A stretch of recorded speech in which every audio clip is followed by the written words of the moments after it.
Coucou Mesra, vous allez bien?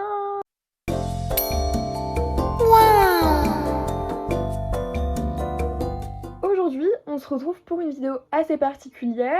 Bon, je crois que je dis ça à chaque vidéo. On va parler de déchets. Alors attendez, avant que vous partiez, je vous vois arriver gros comme une maison là. C'est un sujet qui peut paraître un peu barbant, j'en ai conscience. Peu importe l'âge que vous avez devant cette vidéo, que vous ayez comme moi 19 ans, que vous soyez plus jeune ou plus vieux, tout le monde est concerné. Ouais, même s'il y a des membres de ma famille là qui passent devant la vidéo, vous allez écouter et vous allez prendre note s'il vous plaît.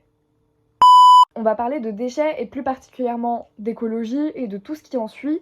Parce que cash, si vous voulez aller voir un truc très professionnel qui, au-delà de ça, est commenté par des gens qui sont dans ce secteur, vous pouvez aller voir le documentaire qui vient de sortir sur Netflix.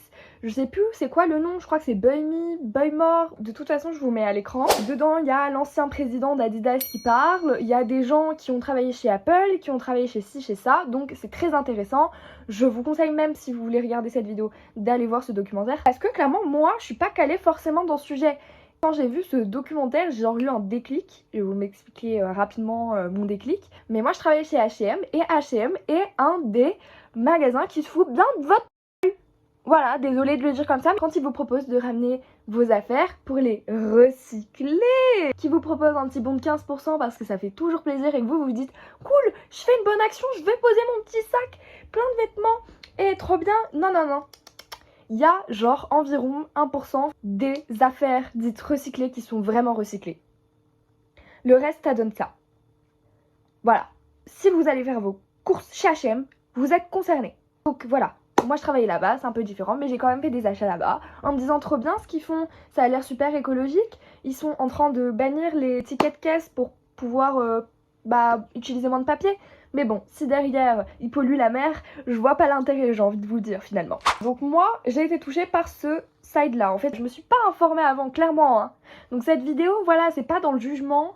Je suis pas là pour vous agresser, je suis pas là pour vous dire quoi faire, vous faites tout ce que vous voulez. Hein. Chacun fait ce qu'il veut, j'ai envie de vous dire.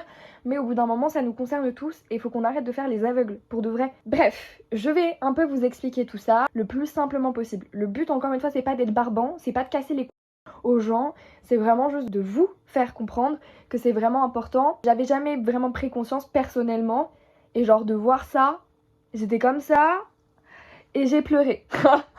Donc s'il vous plaît, restez, voilà, partagez cette vidéo ou si vous n'avez pas envie, parlez-en autour de vous. Anyways, on commence parce que sinon je vais jamais commencer. Premièrement, je vais vous parler des menteurs, parce qu'il y en a des menteurs, il y en a beaucoup. Je vais vous parler du greenwashing. Définition.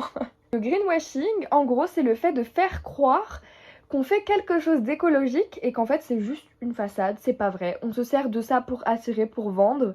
Vous le retrouvez par exemple avec le pinkwashing, le fait de faire semblant de s'intéresser aux femmes pour attirer un public féminin et qu'en fait vous en avez rien à faire dans vos actions. Ce qu'on peut retrouver chez beaucoup de vos influenceurs puisqu'ils vont tous à Coachella. Il y a des entreprises qu'on fréquente plus ou moins tous en France. Si c'est pas nous, c'est nos proches. Comme par exemple Total, on a encore par exemple Amazon, je vous ai parlé d'H&M donc je vais reprendre cet exemple. Évidemment il y en a plein, on va y venir doucement, tranquillement, on respire, on prend le temps. Il provoque vraiment des impacts écologiques déments. Mais voilà, enfin de toute façon je vous mets des images à l'écran pour que vous compreniez ce qui se passe autour de nous. Parce que ça existe aussi en France. C'est en majorité dans d'autres pays, comme par exemple on va retrouver les pays qui sont dites moins développés. On a par exemple l'Inde, on a beaucoup de pays en Afrique également où il y a beaucoup de déchets qui sont reversés. Total, par exemple, a promis d'arrêter de puiser dans les énergies fossiles parce que ça laisse une empreinte carbone sur la planète Terre qui est juste énorme. Il me semble que c'était d'ici 2050, mais clairement, on n'y est pas du tout. Ça aggrave vraiment le réchauffement climatique, pour commencer, et évidemment notre propre avenir en tant qu'humain. Pensez à vous. Ça peut représenter vraiment de gros dangers sur l'humain, sur la faune et la flore qui nous entourent tout simplement. Peut-être que là, demain, on va pas avoir d'impact, c'est clair et net. Mais ça provoque vraiment des réels problèmes. Et il faut le comprendre. c'est pas juste question d'embêter les gens, on peut pas juste faire comme si de rien n'était à chaque fois, on peut pas s'en sortir comme ça dans la vie, très sincèrement. Je peux même vous parler du coup d'Amazon, Amazon qui déploie des quantités mais vraiment immenses. Les entreprises ne sont pas assez contrôlées. Le pire dans tout ça, c'est le greenwashing. Ils dépensent des millions chaque année pour faire penser aux gens qui sont éco-responsables, qui pensent tout simplement à l'avenir de notre planète. Et je tiens à vous dire que c'est vraiment pas le cas. Ça va avoir un impact sur vous, que vous le souhaitiez ou non, malheureusement. Et c'est pas de notre faute à nous en tant que consommateurs, parce que on a été formaté comme ça, à acheter beaucoup. C'est la mondialisation qui a fait ça, c'est comme ça, c'est voilà. Personnellement, je trouve ça vraiment grave. En fait, on vous ment droit dans les yeux, à moi-même, hein, et peut-être que vous êtes au courant de tout ça, et que c'est juste moi qui ai largué, qui était au courant de rien, qui m'informe pas assez, j'en sais rien. Et le but, c'est pas vous culpabiliser, vous faire croire que c'est votre faute, c'est leur faute. C'est eux qui nous ont fait croire que ils pensaient à notre planète, qu'ils pensaient à notre bien-être. Demain, la planète, elle crève, ils ont les moyens de foutre le billet pour aller habiter dans l'espace. Nous, on n'a pas les moyens, nous. Nous, on n'est pas sélectionnés, l'équipe. Je vous le dis cash, on n'est pas sélectionnés. Donc, il faut comprendre que eux, ça ne les impacte pas forcément, parce qu'on parle d'entreprises qui se font des millions, voire des milliards, voire des trillions, voire des trilliards chaque année, voire chaque trimestre. C'est vraiment important de prendre conscience que nous, bien sûr à notre échelle, on peut faire quelque chose parce qu'on est les consommateurs, on est les personnes qui achètent ces mêmes produits, donc on peut avoir un impact dessus, mais évidemment on ne pourra pas empêcher ces entreprises de faire tout ce qu'elles font. Mais on peut faire des choses à notre échelle, et c'est pour ça que cette vidéo existe. Je vais vous parler maintenant de la fast fashion. C'est des produits qui sont très rapidement vendus, dus à leur prix. En fait, tout simplement, il n'y a même pas de rapport qualité-prix puisqu'ils sont souvent de mauvaise qualité. La fast fashion, c'est vraiment le fait de créer des affaires de masse et d'espérer que ça se vende. Tout simplement. Si ça se vend pas, c'est jeté. Il y a encore une fois plusieurs marques. Là, je vais vous en citer quelques-unes comme H&M, Shein ou encore Zara. Ce sont des magasins concernés, en ligne ou en physique évidemment. À nouveau, je peux prendre un exemple personnel. On avait vraiment très régulièrement de nouvelles arrivées, également de produits qui n'étaient pas vendus. Le problème de la fast fashion, à nouveau, on revient sur le même sujet parce qu'en fait à chaque fois c'est la même chose, mais de toute façon il n'y a que des images qui pourront vous illustrer assez bien ce qui se passe autour de nous. Première chose, la destruction environnementale. Ça coûte des milliards de litres d'eau et ça pollue des rivières entières avec des produits chimiques et de plus toxiques. Je tiens à rappeler que l'eau qu'on boit, qui est potable, qui sort de notre robinet, c'est de l'eau qui a été nettoyée. Donc c'est cette même eau qui a été polluée par les grandes entreprises qui se retrouvent dans nos petits verres, l'équipe. À nouveau, c'est pas comme si ça n'avait aucun impact sur nous. Chaque seconde, écoutez bien, l'équivalent d'un camion de vêtements est brûlé ou envoyé dans une décharge. Chaque seconde. Ça veut dire que là, sur le temps de cette vidéo, calculez combien de tonnes de vêtements ont pu être jetés.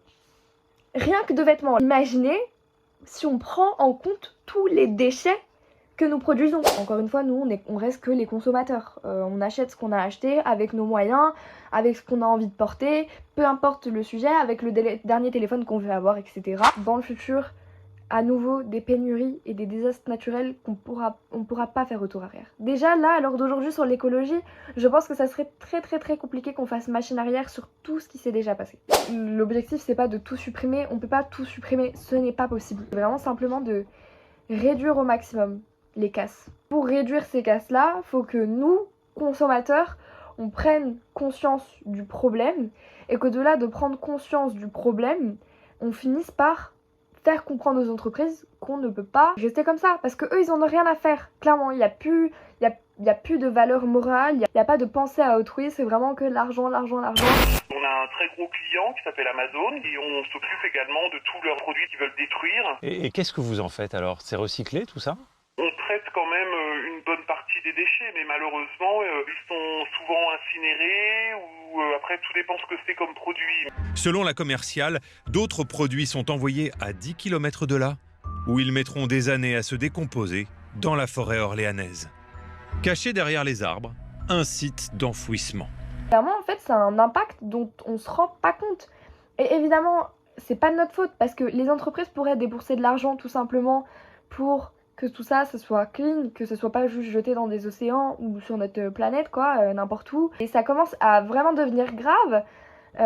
Ça commence à nous affecter pour de vrai. Et en fait, il est jamais trop tard pour faire machine arrière. Mais il sera trop tard dans 10, 15, 20 ans. Maintenant, je vais vous proposer des solutions accessibles. Parce que, avant toute chose, par exemple, j'ai pas forcément les moyens d'acheter tout le temps du bio. Bah, c'est pas grave, je vais acheter, je sais pas moi, des produits de saison. Je vais acheter au petit commerce local. On fait ce qu'on peut avec nos moyens. Voilà, évidemment. La première chose à retenir, c'est d'acheter un peu moins, mais d'acheter mieux. Déjà, privilégier, on le répète en boucle, mais la seconde main. Les marques éthiques ou les vêtements durables. Si vous n'avez pas les moyens, vous mentez. Le but c'est encore une fois pas de blâmer si vous faites tout ça. Le but c'est pas que vous soyez vexés, mais il est jamais trop tard en fait. Et si je viens là faire une vidéo, c'est pas pour faire une leçon de morale aux gens, évidemment. Si par exemple vous voulez acheter quelque chose en ligne, que vous en avez besoin, laissez-le dans votre panier pendant au moins 2 semaines. Si au bout de 2 semaines vous voyez que vous le voulez plus, ça sert à rien de l'acheter. Si vous le voulez encore, bon, ben achetez-le. Le but c'est pas de couper tout. Alors d'aujourd'hui, je pense que ce n'est pas possible. Mais on peut tous faire à notre échelle, acheter un petit peu moins en ligne, essayer de prendre un peu plus de seconde main. L'objectif, c'est juste de faire comprendre à ces marques et à ces entreprises qu'elles ne peuvent pas détruire la planète et que, en fait, derrière, il se passe rien pour elles, quoi. Il faudrait qu'on exige clairement des comptes, qu'on pose des questions aux entreprises, qu'on leur demande qu'est-ce qu'ils font de leurs déchets. Et en fonction, eh ben écoute, boycottons-les. Il y a des trucs qu'on peut pas boycotter. Il est clair et net. Voilà, moi par exemple, il y a 2 magasins dans mon village de Pecno. Il y a Intermarché et Leclerc. Je peux pas choisir d'aller ailleurs. Et ces 2 marques sont concernées par le fait de polluer de masse. Qu'est-ce qu'on fait ? Ben, on essaye tout simplement de peut-être acheter le moins d'emballage plastique. De prendre des produits en vrac si on le peut. On peut que réduire comme ça, ben peut-être qu'ils produiront plus de produits écologiques et donc à la fin on sera quand même gagnant.